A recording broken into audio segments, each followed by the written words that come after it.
j'aimerais vous dire que votre passé ne sera pas votre futur. Certains, vous avez eu des passés houleux, des passés douloureux, difficiles, et c'est un passé qui est comme devenu votre présent et vous ne voyez pas non plus un avenir différent de tout ce que vous avez vécu parce que peut-être vous avez du mal à vous pardonner ou parce que tout simplement vous n'avez pas réalisé aussi ce que Jésus avait accompli à la croix pour vous. Et j'aimerais vous dire que peu importe le passé que vous avez vécu, si vous avez accepté Jésus, le sacrifice de Jésus est assez puissant pour effacer ton passé et pour te donner un avenir. Et j'aimerais vous lire ce verset dans 1 Jean 2. Il est lui-même la victime expiatoire, Jésus, pour nos péchés et non seulement pour les nôtres, mais aussi pour ceux du monde entier, Donc c'est certain que pour toi, il est aussi cette victime, celui qui s'est sacrifié pour lui, celui qui a payé le prix pour ton péché.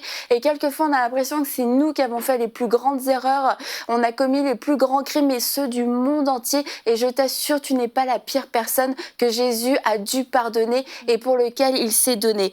J'aimerais aussi te dire que Christ a donné sa vie pour que tu aies un futur et non pas pour que tu restes constamment dans ce passé. Et vous avez peut-être déjà entendu parler de Paul. Paul qui a été celui qui persécutait l'Église, et un jour il a rencontré Jésus sur le chemin de Damas. Et Paul aurait pu décider que son passé allait le hanter toute sa vie. Mais j'ai persécuté tellement de gens, j'ai fait tellement de mal à l'Église, comment aujourd'hui me pardonner? Et pourtant Paul est celui qui dit: je ne regarde pas en arrière mais je me porte vers l'avant, je cours pour remporter la victoire, parce qu'il a compris que sur ce chemin de Damas il y avait un nouveau départ pour lui. Même s'il avait fait des choses absolument horribles et atroces, Paul a accepté le sacrifice de Jésus et il a accepté de courir sa course et de se porter vers l'avant et d'oublier tout ce qui était derrière. Et j'aimerais terminer en vous disant: accepte le sacrifice de Jésus sans culpabilité. Accepte-le sans culpabilité, car c'est aussi quelque chose qu'il a porté à la croix. Et j'aimerais te lire dans le psaume 103 au verset 8.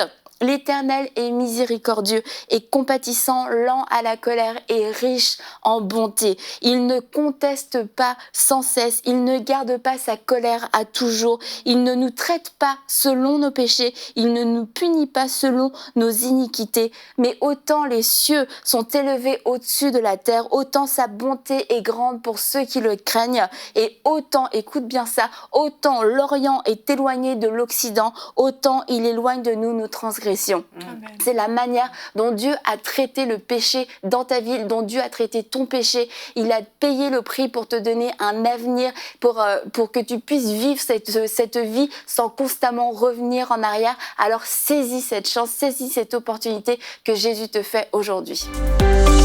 Retrouvez la suite de ce programme dans l'émission Bonjour chez vous sur EMCI TV.